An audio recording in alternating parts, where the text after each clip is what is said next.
ईसाइयों के सबसे बड़े धर्मगुरु पोप फ्रांसिस का 88 साल की उम्र में निधन हो गया, जहां वेटिकन ने उनकी निधन की पुष्टि की है और ये भी बताया कि वो लंबे समय से बीमार चल रहे थे, जहां उनके दोनों फेफड़ों में न्यूमोनिया और साथ ही जिसकी वजह से उनके हालात गंभीर बनी हुई है और वो 38 दिनों तक अस्पताल में रहते हैं। पोप हाल ही में अस्पताल से डिस्चार्ज हुए थे। उनका अपने आवास कासा सेंटा मार्टा में निधन हुआ है।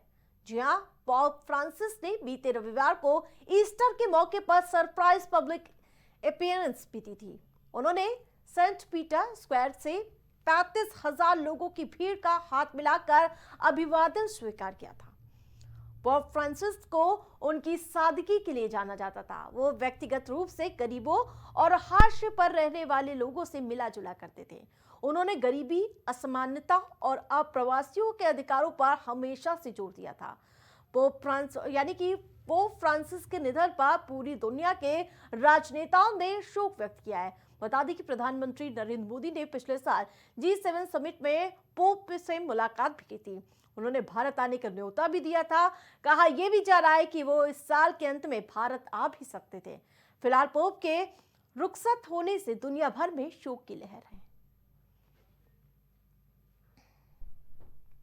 अलविदा फ्रांसिस पोप, 88 साल की उम्र में पोप फ्रांसिस का निधन।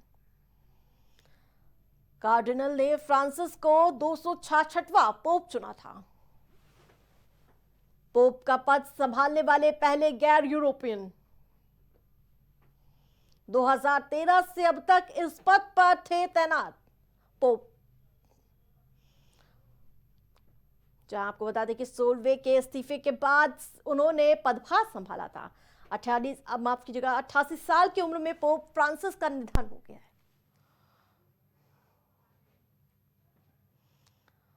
बर्खास्त ट्रेनी आईएएस अधिकारी पूजा खेडकर को सुप्रीम कोर्ट से बड़ी राहत मिली है। सुप्रीम कोर्ट ने 21 मई को अगले सुनवाई तक पूजा खेडकर की गिरफ्तारी पर रोक लगा दी। फिलहाल कोर्ट ने पूजा को 2 मई को दिल्ली पुलिस के सामने पेश होने और जांच में सहयोग देने का आदेश दिया है।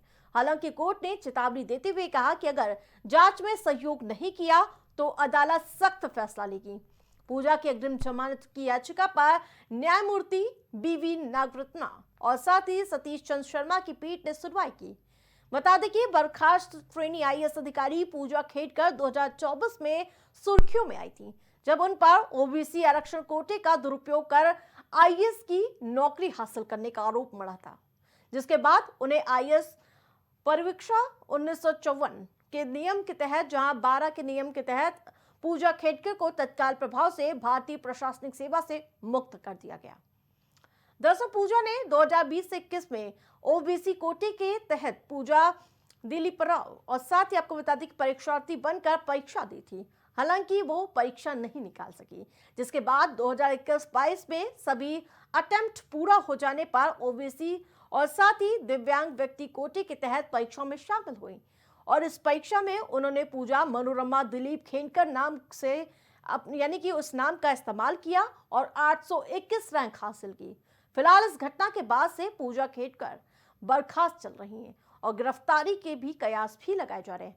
फिलहाल मामले में पूजा खेडकर को सुप्रीम कोर्ट से बड़ी राहत मिलती हुई नजर आ रही है और उनकी गिरफ्तारी को 21 मई तक के लिए फिलहाल टाल दिया गया है। देखना दिलचस्प होगा कि मामले में 21 मई को अगली सुनवाई में कोर्ट क्या फैसला सुनाती है।